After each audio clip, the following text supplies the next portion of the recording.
let's go to a different topic here because I wanted to talk about solar. And actually, we brought Brett Lambert on today. And Brett's a guy that I actually reached out to because he's got a lot of good information.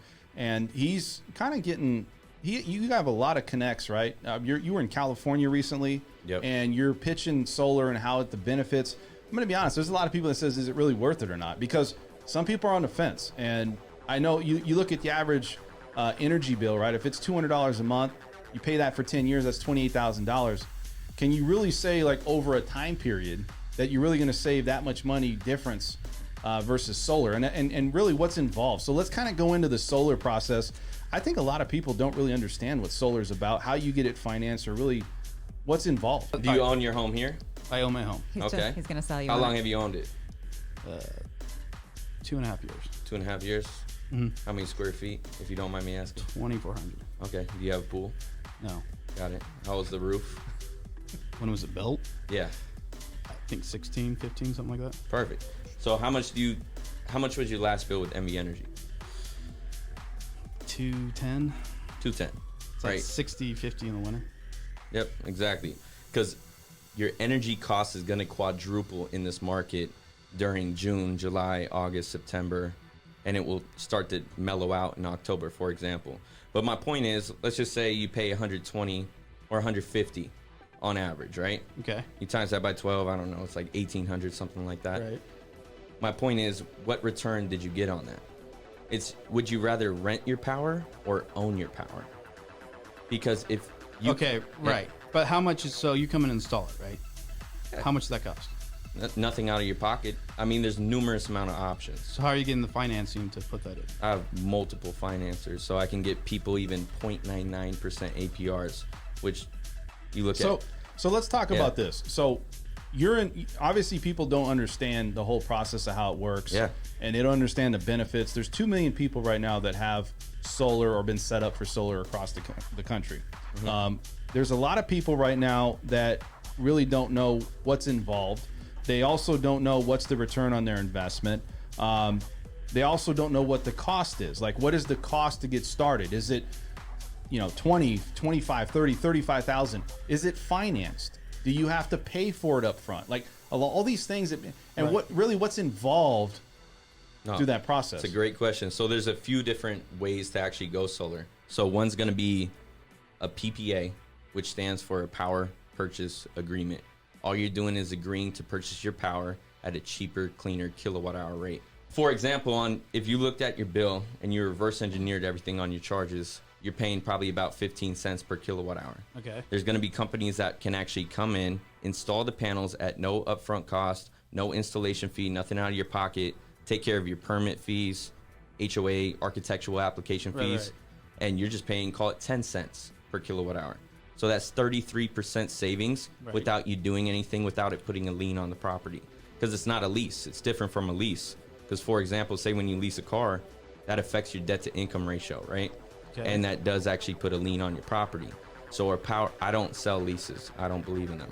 But a power purchase agreement is going to have similarities, but it's also going to have differences. So you get maintenance, repairs, insurance, monitoring, everything included for the next 25 years. Because the power bill is for life. That's what people don't understand. Yeah. Right. So what he's saying what I'm getting from this is that your energy bill is going to consistently go up, but this bill that you're going to get for solar is going to be a set amount, and it's set every single month. So that's where the savings is at.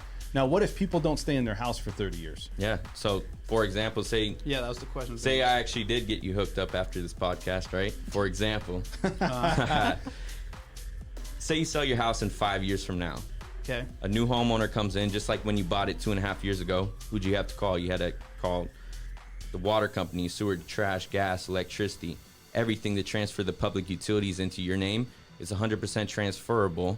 They're already qualified for the house. They don't essentially have to qualify for the solar. It's just a transfer of bill. It really, if you logically think about it, it just doesn't happen where it's like, hey, Joe, I love your house. Please take these panels down, man, because I'd rather pay a 33% higher electricity bill. Right. It just... No, I understand that part, right? So you're saying, right, there's two charges though, right? You've got because you're still hooked up to NV Energy, correct?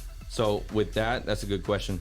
All you do is pay a connection fee which is $12. Well, here's my question: why is NV Energy even involved?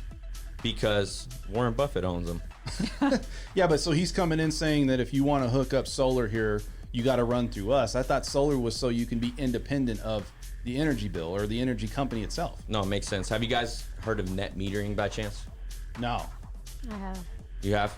Okay. Simplify it. When AT&T had their rollover minutes, it's the best analogy, right?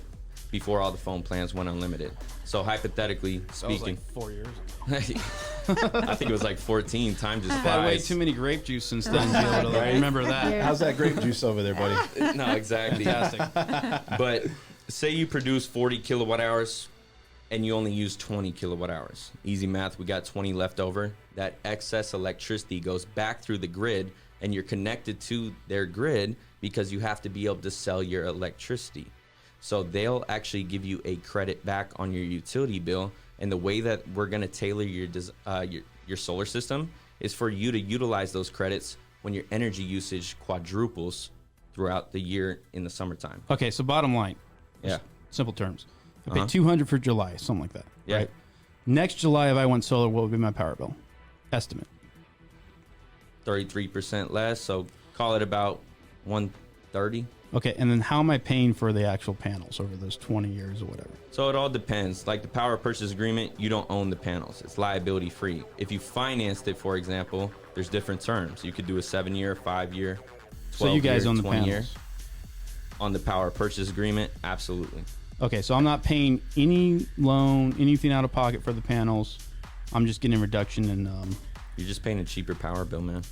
Okay, Instead of you paying the power bill every month for the rest of your life, but you don't have any benefits, if you decide to go with solar, you actually end up having control and you own the panels and everything. You're only paying $12. But not only that, you also get a write-off that you get on top of that On for having taxes? right on your taxes. Would you rather invest and give, let's say, $12? Would it make more sense to you to give $12 to Nevada Power and never get nothing for your return? Or would it make sense to give solar the $12 and you eventually, after 5, 10, 15 years, you own the panels, but you're not paying another company that has nothing, that's not giving you anything back in return. so eventually you eliminate your bills. What you're saying. Exactly. You eliminate that, and you're never going to get a raise. Like, Yeah, but Nevada, what don't if have you control finance over. it? What if you're somebody out there that can't afford to spend $25,000-$30,000 and you have to finance it? So when does that? I mean, because then you got to take an equation of, okay, well now I'm paying an extra bill, and now is that canceling out the savings that I'm getting? And then what if I don't stay in the house for 30 years? You know what I mean? There's got to be, you got to look your at it from like a write-off- long-term perspective. But think about it like this. So the write-off that you get at the end of the year for the panel, it's such a large amount that you should just use that just to pay off your freaking solar. It's like a no-brainer. No brainer. Okay. Hey, we're hiring. I don't know. She's sold. If it was that much savings, is it non-education of why people aren't doing it, or is it because they don't see the value in it? And also, if they saw the value in it, they might not want to have it be stuck in a home or have solar be put into something like that. Yeah. For if they're going to be in the house for 5 years, like Right. if I'm in the house for 3 years and I know like I'm going to sell or I'm flipping, why am I going to get solar? Somebody who's buying and it has solar on there already, how does that affect the purchase? Does it affect it all? I know today it might not because things are so hot, but in general, let's just say more Well, even times. If they're going to assume the loan, if it does have a loan on it, they have to qualify for it too. So, they definitely So what happens have if to, they don't? Then it's a dead deal.